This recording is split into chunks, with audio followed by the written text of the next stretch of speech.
एक पंचतारांकित उद्योग वसाहत उभी करायचं ठरवलं होतं.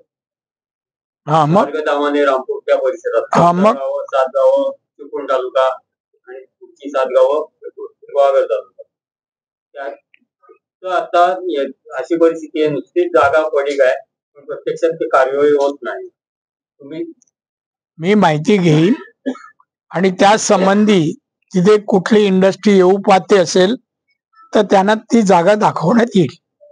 दादा, काल उद्धव ठाकरेंच्या भाषणामध्ये उद्धव ठाकरेंनी चिपळूणची जी पूररेषा आहे हो ती पूररेषा शिथिल व्हावी यासाठी आपल्याकडे मागच्या वेळी देखील अर्ज दिला होता. हो त्याच्याबद्दल काय होत? अर्ज दिला होता. तो अर्ज असा निकाली काढता येत नाही. प्रोसेस आहे, केंद्र राज्य सरकारच्या डिपार्टमेंट कडे येतो आणि तो प्रोसेस मध्ये लवकरच त्याचा निकाल लागेल आणि आपली जी मागणी आहे ती त्याप्रमाणे निकाल त्याचा लागेल. लवकर मी पाठपुरावा करतोय केंद्रात पण. मतदार यादीमध्ये मतचोरी संदर्भामध्ये सध्या विरोध जास्त होता. मध्यंतरी गडकरी साहेबांची भेट घेतलेली होती. नवीन डेडलाईन या ठिकाणी दिली गेली आहे डिसेंबर नंतरची मुंबई गोवा महामार्ग. काय नेमकं तुमच्याकडे माहिती आली प्रगतीपथावरती? काय मॅडम माहिती आली काय? माझ्याकडे इनकमिंग कमी येते सध्या. काय आहे तुम्हाला एक सांगू, पावसाळा तुम्ही पाहता आजही पाऊस आहे. आजही रस्ता करून राहील का तो? पाऊस जरा कमी होऊ दे, आम्हाला 2 महिने मिळू दे, आमचा रस्ता पूर्ण होईल. मी स्वतः नितीन गडकरीशी बोललेलो आहे आणि नितीन माझा चांगला मित्र आहे. तर मित्रत्वाचा उपयोग मी आमच्या नॅशनल हायवे नंबर 66 साठी करीन. दादा, जनता दरबार आपण घेतलात आणि अनेक लोकांचे प्रश्न या निमित्ताने आले समोर. विधानसभा निवडणुकां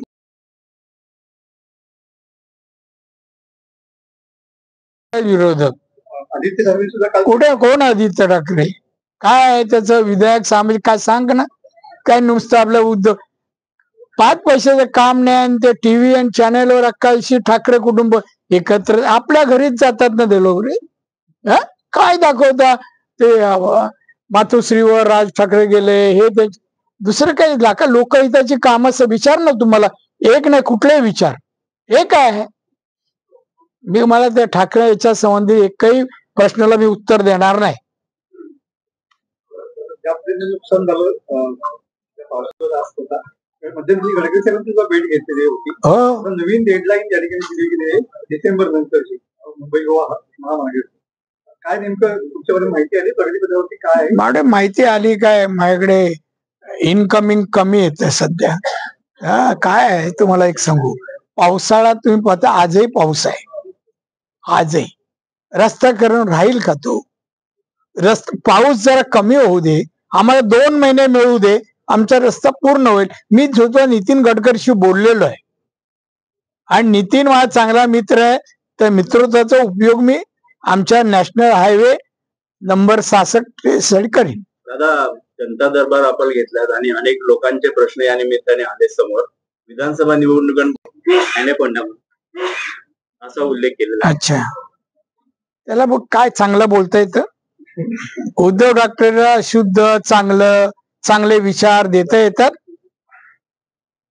देशाचे गृहमंत्री आहेत म्हणा, देशाचे 370 बाळासाहेब ज्याच्या बोलेल ना रद्द, ते त्या माणसाने आणि मोदीने कॅन्सल केलंय.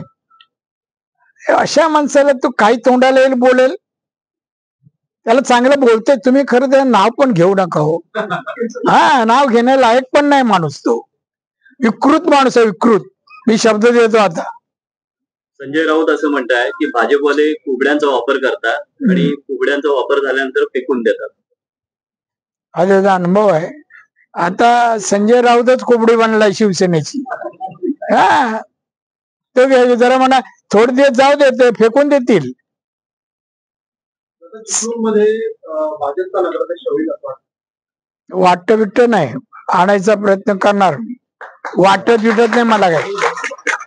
भाजपात मी जिथे आहे तिथे माझ्या पक्षाला 100% यश मिळवून देण्यासाठी सर्व मेहनत माझी मी लावून द्यायसाठी सर्व. दादा, सिंधुदुर्गामध्ये खडकोली एमआयडीसीचा एक ब्रिज पडलेला आहे, त्याच्यामुळे फार मोठं नुकसान झालेलं आहे आणि खेरडी आणि लोट्यामध्ये देखील कंपन्या फारशा चालू नाहीये. मला लोट्याचा प्रश्न आज अनेक ह्याच्यात पण आलेला आहे. कंपन्या बऱ्याचशा बंद पडल्या आहेत. आणि बेकारी तिथे म्हणजे 200 कंपन्यापैकी जवळपास 160च्या जवळपास तर बंदच्या अवस्थेत आहेत. तर त्या संबंधी विचार करू. मी आता माझ्या आलाय, मी पालकमंत्र्याशी बोलतो आणि मुख्यमंत्र्याशी बोलून घेतो. हा, इकडे जागा उपलब्ध आहेत पण कारखाने इथे नाही, मोठमोठे कारखाने येत नाहीत. बरेच जणांनी या एमआयडीसी मध्ये प्लॉट घेऊन ठेवलेले आहेत, पण उद्योग चालू न करता ते तसंच बंद अवस्थेत अडकवून ठेवले. त्यामुळे नवीन उद्योग ज्यांना करायचे त्यांना ते प्लॉट मिळत नाही. नवीन इंडस्ट्री म्हणजे कारखाने उभे राहावेत, नको ते उद्योग आपल्याला नको आहेत. दादा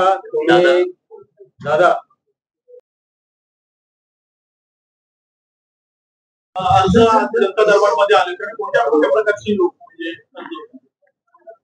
105 अर्ज आले जे आम्ही स्वीकारले. 105 त्या अर्जांमध्ये रस्त्यांचे जास्त, रस्ते, पाणीमध्ये तलाव अपुरे आहेत पूर्ण करण्यासंबंधी, काही भागामध्ये शाळेला जायला रस्ता नाही, काही ठिकाणी एसटीची गैरसोय आहे, सामाजिक, आर्थिक, शैक्षणिक, विधायक सगळ्या स्वरूपाचे अर्ज आज माझ्याजवळ आले. नोकरीच्या साठी पण, वैयक्तिक पण सगळे अर्ज आले. त्यातले काही अर्ज मी ताबडतोब उत्तर दिली, निकाली काढली, आणि बाकीची जे आहेत 90च्या जवळपास ते मी वाचन करून संबंधित विभागाकडे त्यांची कामं पूर्ण मी करेन हा विश्वास मी माझ्या भाषणात व्यक्त केलेला आहे. अमित शहाने काल मुंबईत सांगितलं युती होणार आमची. अमित शहाने काल सांगितलं, ऐकलं का भाषण? सांगितलं 2 नाही 3 आम्ही एकत्र येऊन आम्ही लढू. मोठा भाऊ कोण असेल? कोण असणार मोठा भाऊ? त्या मागच्या दोघांना माहिती आहे माझा मोठा भाऊ कोण आहे. काय विचार? आता चिपळूण मध्ये उद्योग व्हावेत यासाठी अनेक जण प्रयत्न करतात. चिपळूण मध्ये चिपळूण कराड रस्त्याचा सर्वात महाराष्ट्रातील खराब रस्ता म्हणून उल्लेख केला होता. तो आहे तसाच आहे अद्याप. तर आपण याबाबत काय भूमिका घ्याल? नाही, मी पाहिला नाहीये, आणि शरद पवारांनी तसं म्हणाले असतील तर मी माहिती घेईन हायवे डिपार्टमेंट कडून, आणि खराब असेल तर ताबडतोब सांगेन.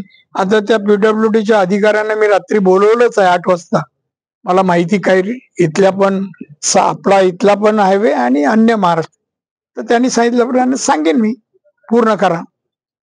दादा, आजपर्यंत जी विकास कामं झाली शासनाची त्याचे ठेकेदारांचे करोडो रुपये अडकलेले आहेत. कुठे अडकले? थकबाकी म्हणा, थकबाकी. त्यामुळे पुढची विकास कामं घेण्यासाठी ते दादावत नाहीत. त्यामुळे विकास कोण नाही, किती कॉन्ट्रॅक्टर वेटिंग लिस्टवर आहे. मलाही भेटले होते. कॉन्ट्रॅक्टर महाराष्ट्रात मिळत नाही असं होईल का?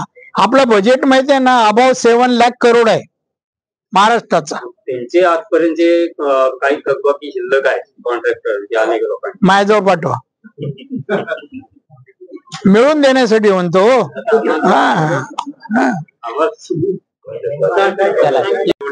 चांगलं बोला ना हो. काय कशाला मी आता बोलतोय बा आम्ही एकत्र लढणार आणि तुम्ही फूट पडेल काय? अशुभ का बोलतोय मला कळत नाहीये.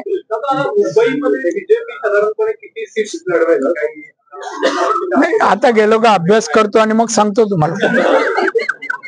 दादा, नेहमी तुम्ही रोजगाराची भाषा करत असता किंवा मग सिंधुदुर्गाचं मॉडेल सगळं सांगत असता. मात्र आता रत्नागिरीच्या चिपळूण तालुक्यातल्या ज्या खडकुली एमआयडीसी आहे तिथे मगाशी एका तरुणाने प्रश्न मांडला. 250 मुलांना म्हणजे 250 कुटुंबांना अक्षरशः सापिस्ट कंपनीने बेघर केलेलं आहे किंवा मग बेवार सोडलेला आहे. यावर तुम्ही गांभीर्यानं काय करता? ऐकून घ्या, ते निवेदन जे अशा प्रकारचे आहेत ना, मी ती वेगळी ठेवलेत. मी त्या संबंधित कंपनीच्या मालक जे कोण आहेत त्यांना बोलवणार, की काही जणांचे पगार घेतले आहे, काही टेम्पररी, असे 3-4 अर्ज आहेत. मी स्वतः वैयक्तिक तिथे हस्तक्षेप करणार आणि त्यांना नोकरीवरून का काढल्यात, कारण काय ते आम्हाला कळू दे, किंवा सरकारला सांगेन तुम्ही हस्तक्षेप करा. त्याला ते आपल्या महाराष्ट्रात जागाच द्यायची नाही. बघू आपण काय करता येईल. मी ते घेतलेत, 3 अर्ज माझ्याकडे आहेत. मी ते निकाली काढणार योग्य त्यांना न्याय मिळवून देण्यासाठी. मुंबई गोवा महामार्ग आणखीन वाढीव केंद्र सरकारने सरकार, केंद्र सरकार आणि राज्य सरकार अतिवृष्टीमुळे नुकसान झालेल्यांना मदत करायला आम्ही कमी पडणार नाही. केंद्र सरकार आमच्या पाठीशी आहे.